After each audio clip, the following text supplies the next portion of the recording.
तर चला नेक्स्ट पॉईंटवर आपण आलो. लास्टचे 2 ते 3 डेरिव्हेशन राहिले, चॅप्टर कंप्लीट होईल मग आपला. मग आपण न्यूमेरिकल्सवर जाणार आहे. नेक्स्ट टर्म बघा, सॉरी नेक्स्ट एक्सप्रेशन काय असणार आहे? Angular momentum, angular momentum in terms of moment of inertia. Okay, angular momentum आपल्याला फाइंड आउट करायचा in terms of moment of inertia. आणि याच्या नंतरचं डेरिव्हेशन जे आहे याच मध्ये आपल्याला कंप्लीट करायचं आहे angular acceleration in terms of moment of inertia. एकदम इझी. एक हे डेरिव्हेशन कळलं तर पुढचं डेरिव्हेशन एकदम इझी येऊन जाईल तुम्हाला. फक्त तुम्हाला काही फॉर्म्युले रिलेशन लक्षात पाहिजे तर हे सॉल्व्ह होणार आहे. फॉर एक्झाम्पल तुम्हाला फॉर्म्युला आठवतात का? बघा, फॉर एक्झाम्पल इथे लिहितो मी फॉर्म्युले कुठले लागणार आहे आपल्याला. आता हा फॉर्म्युला तुम्हाला आठवत असेल, V is equal to R omega, relation between linear velocity and angular velocity, हे आपण बघितलेलं आहे. त्याच्यानंतर मोमेंटमचा फॉर्म्युला 11 स्टँडर्ड थोडंफार, मोमेंटम इज इक्वल टू काय असतो? Mass into velocity. हा फॉर्म्युला आठवायला पाहिजे. आणि त्याच्यानंतर angular momentum L bar is equal to r bar cross p bar, vector form जर असेल आणि जर स्केलर फॉर्म मध्ये अँग्युलर मोमेंटमचा मॅग्निट्यूड कन्सिडर केला, L म्हणजे अँग्युलर मोमेंटम असतो. लिनियर मोमेंटम आपण डिनोट करतो कॅपिटल P लेटरनं आणि अँग्युलर मोमेंटम डिनोट करतो कॅपिटल लेटर L ना. आणि त्याचं जे मॅग्निट्यूड असेल ते काय असणार आहे? R इंटू P किंवा P इंटू R लिहिलं तर चालेल. मॅग्निट्यूड आहे त्याच्यामुळे लिहिलं तरी चालेल. हा स्केलर फॉर्म आहे ऍक्च्युली. हा जो दिसतो हा स्केलर फॉर्म आहे. ऍक्च्युली तो कसा पाहिजे? L bar is equal to r bar cross P bar. Vector form मध्ये आपण असा लिहितो, पण आपल्याला आता फक्त स्केलर फॉर्म पाहिजे. फक्त स्केलर फॉर्मवर फोकस करा. हे 3 फॉर्म्युले तुम्हाला यायला पाहिजे. बाकी डेरिव्हेशन मध्ये काही नाही, एकदम इझी डेरिव्हेशन. चला तर डेरिव्हेशन स्टार्ट करूया आपण. ओके, हे फॉर्म्युले आहेत. स्टार्ट करायचं एक डायग्राम ड्रॉ करण्यापासून. Consider a rigid body. Consider a rigid body is rotating about its axis with constant angular velocity. एक rigid body दिलेली आहे आणि जी बॉडी रोटेट होते about some axis of rotation आणि इथं ओमेगा कॉन्स्टंट आहे. अँग्युलर वेलोसिटी जी आहे ती काय ऍक्च्युली तुम्हाला कॉन्स्टंट दिलेली आहे. एका कॉन्स्टंट अँग्युलर वेलोसिटीनं बॉडी रोटेट होते. तर तुम्हाला फॉर्म्युला डिराइव्ह करायचा आहे अँग्युलर मोमेंटमचा in terms of moment of inertia. एकदम सोपा. Consider body is consist of n number of particles having mass m1, m2, m3 up to mm. म्हणजे सपोज ही जी बॉडी आहे ती n नंबर ऑफ पार्टिकल पासून तयार झालेली आहे. मग फर्स्ट जो पार्टिकल आहे त्याचा मास किती आहे? m1, सेकंड पार्टिकलचा मास m2, थर्ड पार्टिकलचा mass m3 and so on up to mn particles याच्यामध्ये आहेत. फर्स्ट पार्टिकलचा डिस्टन्स आहे r1, सेकंड पार्टिकलचा डिस्टन्स r2 म्हणूया, थर्ड पार्टिकल r3 आणि nth पार्टिकलचा डिस्टन्स काय? rn. असा फॉर्म्युला. ओके, आता कॉन्स्टंट ओमेगानं तो रोटेट होते बॉडी. तर तुम्हाला काही इक्वेशन इथं लिहिता आली पाहिजे. तर इक्वेशन घ्या. फर्स्ट इक्वेशन पहिल्यांदा काय करतो मी? Linear velocity of first particle. आता कशी असेल? लिनियर वेलोसिटी ऑफ फर्स्ट पार्टिकलची लिनियर वेलोसिटी मी कसे लिहू शकतो? V is equal to R omega. हा फॉर्म्युला मला माहित आहे. मग V1 is equal to R1 omega. तर या इक्वेशनला मी V1 is equal to R1 omega 1 लिहत नाही. ओमेगा 1 का लिहत नाही? कारण ओमेगा कॉन्स्टंट आहे. किती वेळा लिहिला? फक्त ओमेगा लिहिला तर चालेल. ओमेगा 1 ओमेगा 2 लिहायची गरज नाही. ओमेगा कॉन्स्टंट आहे, देअरफॉर मी इथं 1 लिहिलेला नाही. V1 is equal to R1 omega. Correct आहे? फर्स्ट पार्टिकलची लिनियर वेलोसिटी. मग त्याचा मी मोमेंटम फाइंड आउट करू शकतो. Therefore momentum of first particle, linear momentum of first particle, first पार्टिकलचा लिनियर मोमेंटमचा formula P is equal to mass into velocity. Therefore P is equal to mass into velocity. P1 first particle आहे म्हणून m1 v1. First पार्टिकलचा linear momentum काय येणार आहे? P1 is equal to m1 v1. Correct आहे. But v1 ची value मला माहित आहे. v1 is equal to r1 omega. Therefore p1 is equal to m1 r1 omega. This is linear momentum of first particle. कळतंय का? linear momentum of first particle. तर मी angular momentum of first particle काढू शकतो. Therefore angular momentum of first particle चा angular momentum कसा असेल? L is equal to formula काय बघा, L is equal to R into P. Okay, याला मी first particle म्हणून L1 R1 P1. L1 is equal to R1 into P1 लिहू शकतो. But P1 ची व्हॅल्यू तुम्हाला इथे माहित आहे. P1 is equal to M1 R1 omega. Therefore L1 is equal to R1 M1 R1 omega. ही कशाची व्हॅल्यू पुट केली आपण? P1 ची व्हॅल्यू पुट केली. करेक्ट आहे. आता जर मी लिहिलं L1 is equal to काय येईल बघा, मी याला असं लिहितो M1 R1 स्क्वेअर ओमेगा. चालेल का बघा? Angular momentum of first particle मला मिळाला M1 R1 square omega. First पार्टिकलचा अँग्युलर मोमेंटम मिळाला. मग मी सेकंड पार्टिकलचा काढू शकतो, थर्ड पार्टिकलचा अँड फोर्थ पार्टिकलचा, सो ऑन. असाच मी अँग्युलर मोमेंटम फाइंड आउट करू शकतो. मी म्हणतो मग similarly L2 angular momentum of second particle या इक्वेशन वरून लिहू शकतो. मी कसं लिहू शकतो? M2 R2 square omega second पार्टिकलचा. थर्ड पार्टिकलचा angular momentum M3 R3 square omega and so on up to nth पार्टिकलचा angular momentum Mn Rn square omega. कळालं का बघा? म्हणजे प्रत्येक इंडिव्हिज्युअल पार्टिकलचा आपण अँग्युलर मोमेंटम फाइंड आउट केलेला आहे. तर आता मला टोटल अँग्युलर मोमेंटम पाहिजे. Therefore L total angular momentum of body काय असणार आहे? L1 plus L2 plus L3 on on up to काय Ln. म्हणजे प्रत्येक अँग्युलर मोमेंटमची ऍडिशन करतो, मला टोटल अँग्युलर मोमेंटम मिळेल बॉडीचा. मग L is equal to L1 काय आहे बघा? L1 तर M1 R1 square omega, L2 M2 R2 square omega and M3 R3 square omega plus काय Mn Rn square omega. Correct आहे. कॉमन काय काढू शकतो? जो कॉन्स्टंट फॅक्टर आहे तो कॉमन येईल बघा. Omega common, omega omega omega सगळ्या टर्म मधून मी ओमेगा कॉमन काढू शकतो. ओमेगा जर कॉमन काढला L total is equal to omega common काढतो, मग काय राहील बघा? M1 R1 square M2 R2 square up to काय Mn Rn स्क्वेअर आणि ओमेगा कॉन्स्टंट बाहेर काढलाय. दिसतोय का बघा? तो फॅक्टर दिसत नसेल तर थोडासा इकडे लिहितो. प्लस Mn Rn स्क्वेअर आणि ब्रॅकेटच्या बाहेर ओमेगा कॉमन. M3 R3 काय लिहायची गरज नाही, तर M4 R5 किती पण लिहू शकता. फक्त पहिल्या दोन टर्म लिहा बस. M1 R1 square plus M2 R2 square plus up to Mn Rn square. Okay, इथपर्यंत कळालं. कॉमन हा फॅक्टर दिसतो तुम्हाला. ओमेगा आपण कॉमन काढलाय. ओमेगा कॉमन काढल्यानंतर हा जो फॅक्टर राहिलाय बघा इथं, आठवतं का बघा तुम्हाला? मोमेंट ऑफ इनर्शियाची डेफिनेशन आठवते का बघा? Therefore L is equal to हा जो फॅक्टर आहे याला मी असं लिहू शकतो का? Summation I goes from 1 to n mi ri square आणि बाहेर ओमेगा. बघा दिसतं का? मोमेंट ऑफ इनर्शिया आपण बघितलेला आहे, त्याची डेफिनेशन सुद्धा बघितलेली आहे. फॉर्म्युला काय असतो? mi ri square. मग समेशन mi ri स्क्वेअर हा जो दिसतो हा ऍक्च्युअली काय आहे आपल्याला माहित आहे. This is actually moment of inertia I आणि रिमेनिंग फॅक्टर कोण? ओमेगा.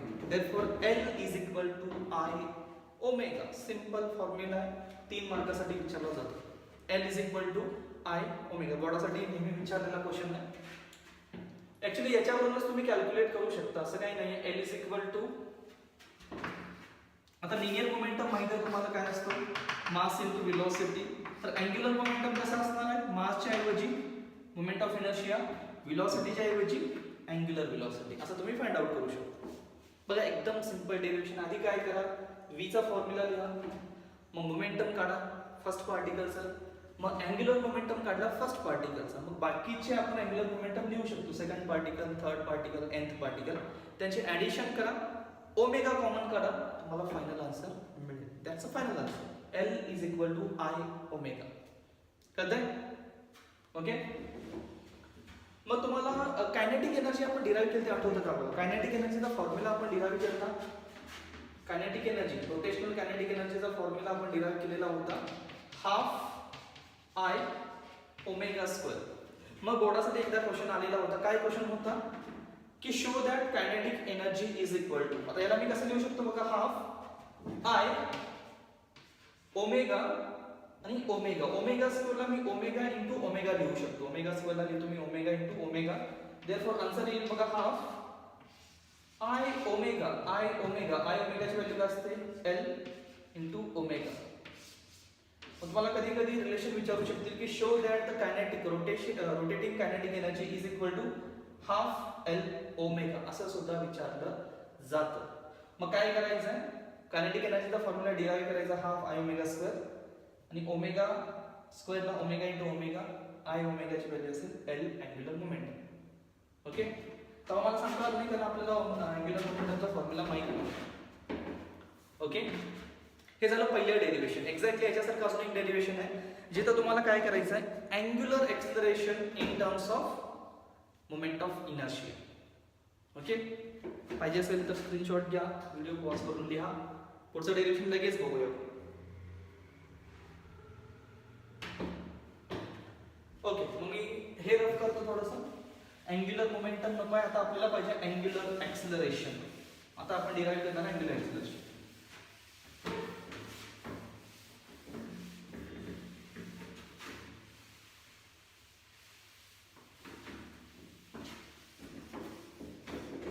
ओके. डायग्राम सेम असेल, फक्त आपण काय कन्सिडर करणार आहे, alpha constant. Angular acceleration in terms of moment of inertia. आता अँग्युलर एक्सेलरेशनचा आपल्याला फॉर्म्युला डिराईव्ह करायचा आहे. तर कसा डिराईव्ह करायचा, एकदम सिंपल आहे.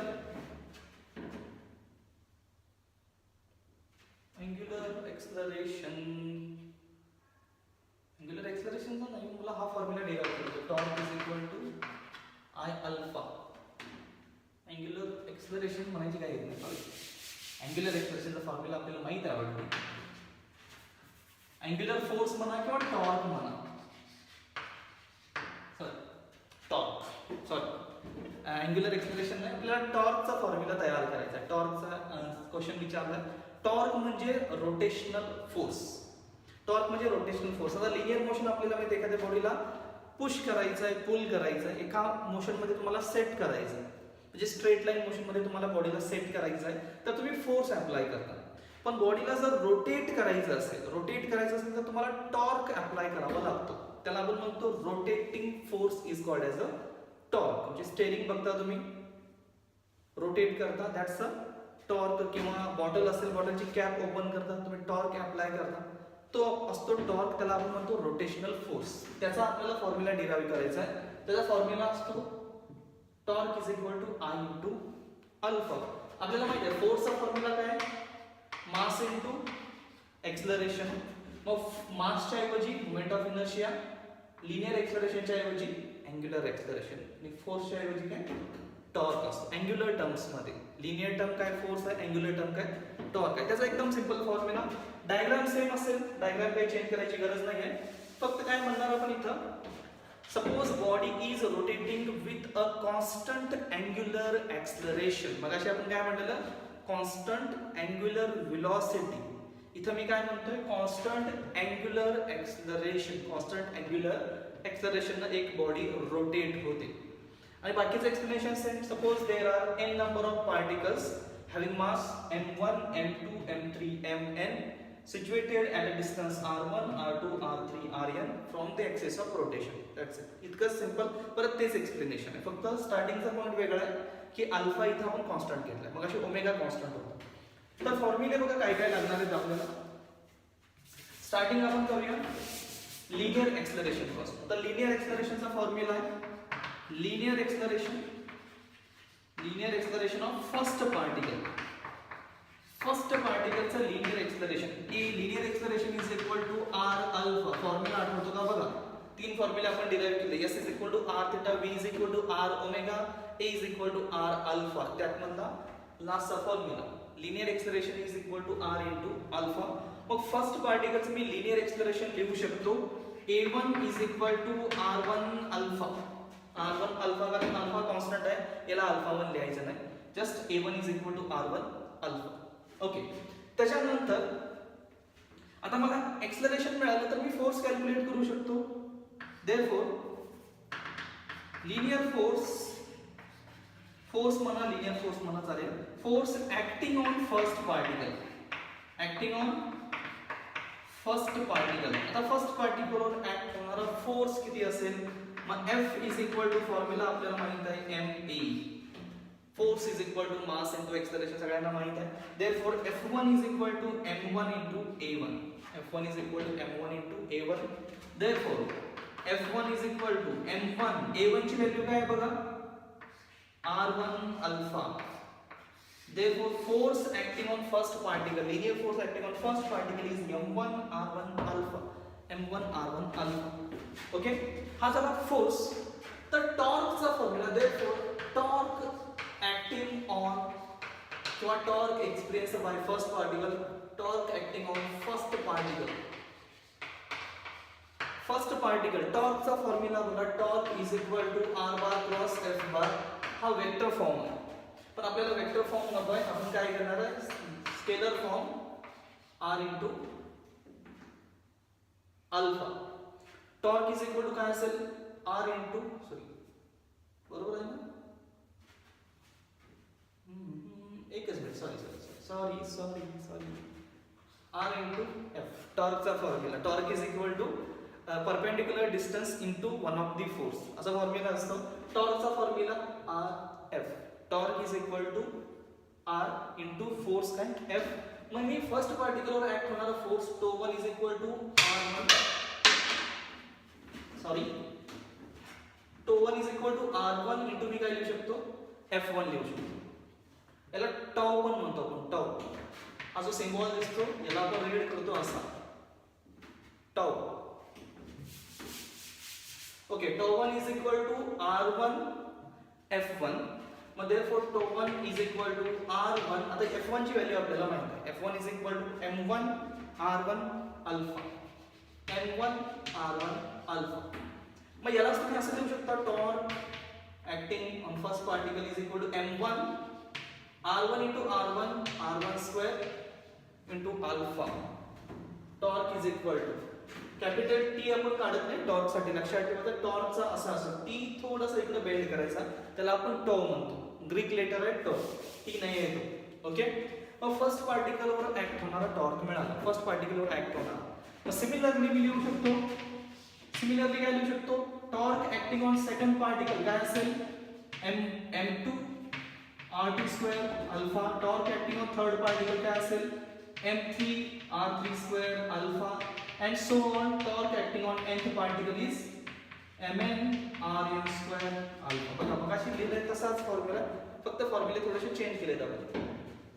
ओके, आता मला टोटल टॉर्क काढायचा, total torque on the body. Total torque बघा मग काय येणार आहे, टोटल टॉर्क काय असेल, टो 1 प्लस टो 2 अप टू काय, टो n. सगळ्या टॉर्कची, फर्स्ट पार्टिकल वरचा टॉर्क, सेकंड वरचा, थर्ड वरचा, फोर्थ वरचा, फिफ्थ वरचा अप टू n, सगळ्यांची ऍडिशन जर केलं, टॉर्क 1 किती आहे, m1 r1 square alpha. Torque 2 किती, m2 r2 square alpha plus so on किती, mn rn square alpha. Correct आहे. आता काय कॉमन काढू शकतो, मगाशी आपण ओमेगा कॉमन काढलेला, आता कॉमन कोण येतो, अल्फा अल्फा अल्फा, हा कॉमन निघू शकतो. तो जर कॉमन आला तर torque is equal to m1 r1 square m2 r2 square plus काय mn rn स्क्वेअर आणि ब्रॅकेटच्या बाहेर काय अल्फा कॉमन, ब्रॅकेटच्या बाहेर आपण घेतलाय अल्फा कॉमन. मग जर कॉमन घेतला तर टॉर्क इज इक्वल टू, ही जी टर्म आहे ही आपल्याला माहित आहे मोमेंट ऑफ इनर्शियाची टर्म आहे, त्याला मी कसं लिहू शकतो, summation I goes from 1 to n mi ri square आणि अल्फा बाहेर, अल्फा असेल बाहेर. Therefore torque is equal to ही जी टर्म दिसते तुम्हाला त्याला काय म्हणतो आपण मोमेंट ऑफ इनर्शिया आणि इनटू काय alpha. Therefore torque is equal to I into alpha. हा फॉर्म्युला आहे. 3 मार्क्स.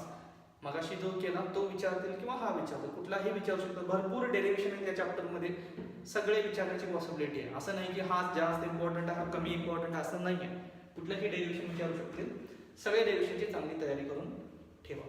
ओके, कळालं? इथपर्यंत कळालं असेल.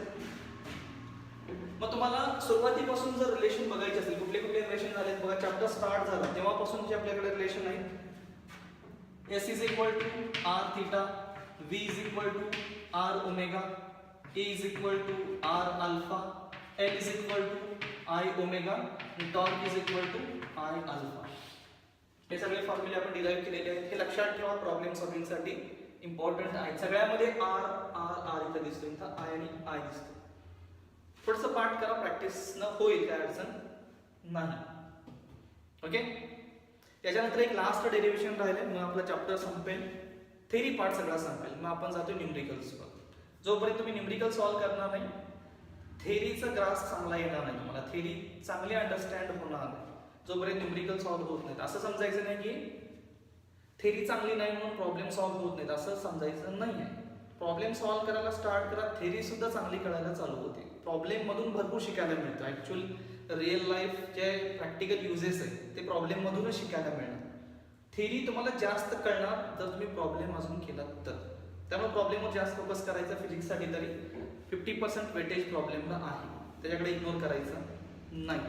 ओके, तर भेटूया नेक्स्ट लेक्चरमध्ये. एक लास्ट डेरिव्हेशन आपण ते संपूया. Conservation of angular momentum very interesting आहे पुढच्या लेक्चरसाठी. थांबूया आपण.